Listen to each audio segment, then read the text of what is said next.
Didn't see you there. Come check this out.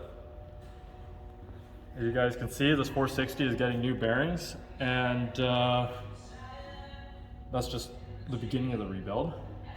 So the first thing you want to do is check your oil passages. Make sure they're really clean. You know, if you're lucky and have compressed air like us, you can just go in, each one, blow, make sure you feel it come from the other side, or you could improvise, you know, search for things around the shop like a hose, or, oh, what's this?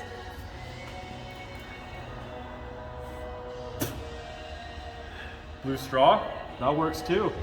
What you're gonna want to do is take a nice deep breath,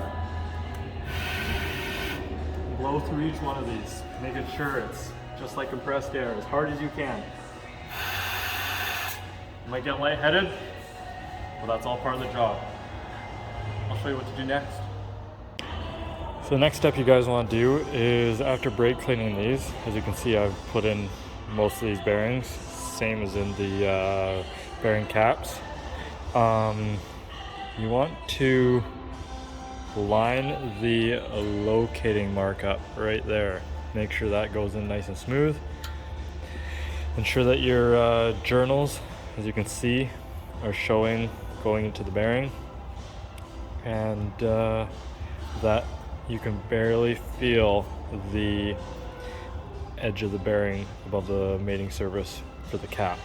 Because when those two go together, it's a term called crush that helps hold these caps in place when the crankshaft is sitting in there. So now you guys have got the bearing halves installed.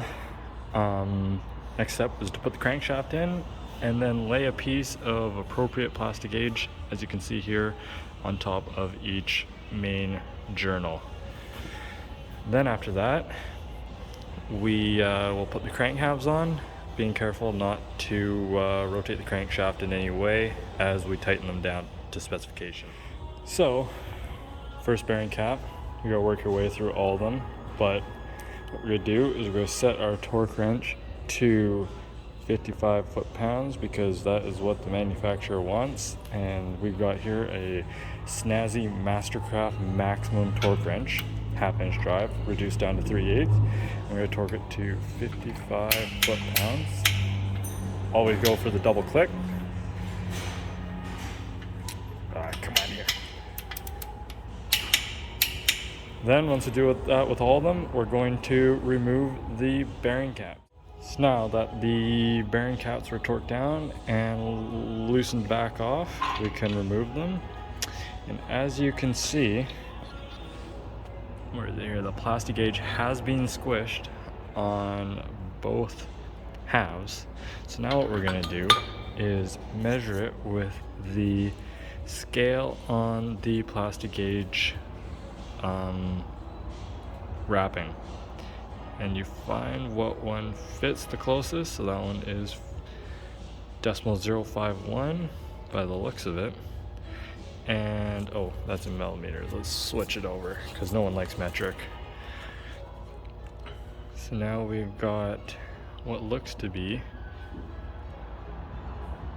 002, and that is within specifications based off the manual specs. So next step, once you've done all your oil clearances, is to clean off all the plastic gauge if it passes, and put on the assembly lube, reinstall the crank, and torque all the bearing caps down to spec. But in another video, I will show you how to install the pistons and do the exact same thing with the connecting rod bearings. Right. Thanks for watching this video, and if you guys want to see more, feel free to like and subscribe, and let me know what you want to see. We do everything around here. Don't forget, get back out there.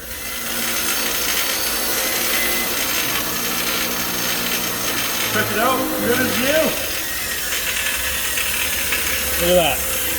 Perfect seal surface using a bench grinder.